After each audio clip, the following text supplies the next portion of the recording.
Pilate then took Jesus and flogged him. And when the soldiers twisted together a crown of thorns, they put it on his head, and put a purple robe on him, and they were coming to him and saying, "Hail, King of the Jews," and were giving him slaps in the face. And Pilate came out again and said to them, "Behold, I am bringing him out to you so that you may know that I find no guilt in him." Jesus then came out, wearing the crown of thorns and the purple robe. Pilate said to them, "Behold, the man." So when the chief priests and the officers saw him, they cried out, saying, "Crucify, crucify."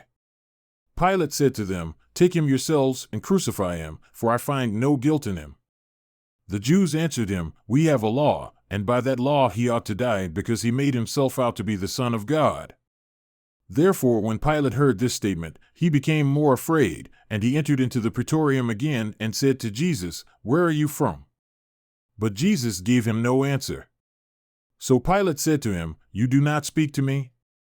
Do you not know that I have authority to release you, and I have authority to crucify you?" Jesus answered, "You would have no authority over me, unless it had been given you from above. For this reason, he who delivered me to you has the greater sin."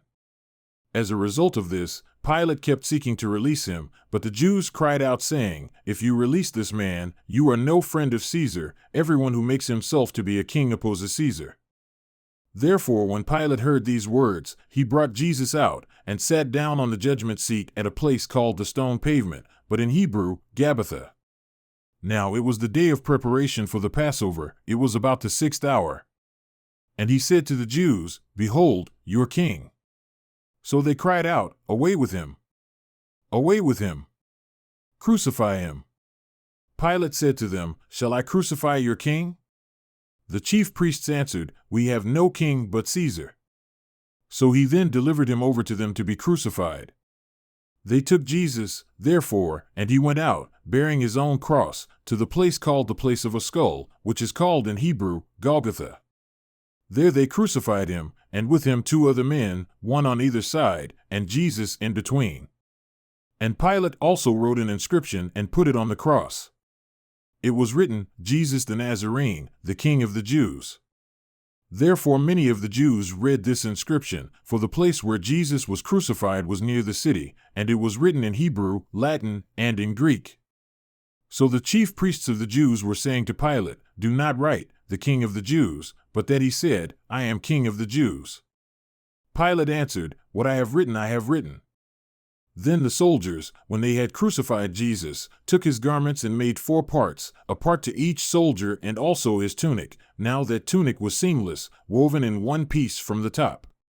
So they said to one another, "Let us not tear it, but cast lots for it, to decide whose it shall be." This was in order that the scripture would be fulfilled, "They divided my garments among them, and for my clothing they cast lots."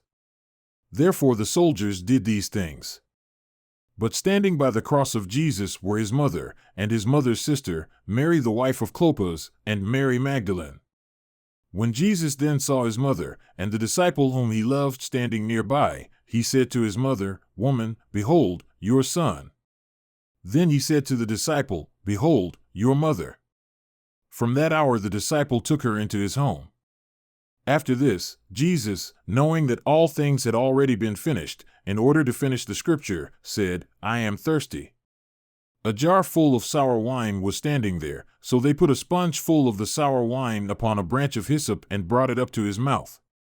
Therefore when Jesus had received the sour wine, he said, "It is finished." And bowing his head, he gave up his spirit.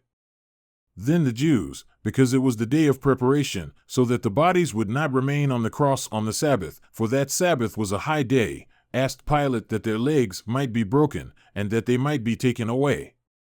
So the soldiers came, and broke the legs of the first man and of the other who was crucified with him, but coming to Jesus, when they saw that he was already dead, they did not break his legs. But one of the soldiers pierced his side with a spear, and immediately blood and water came out.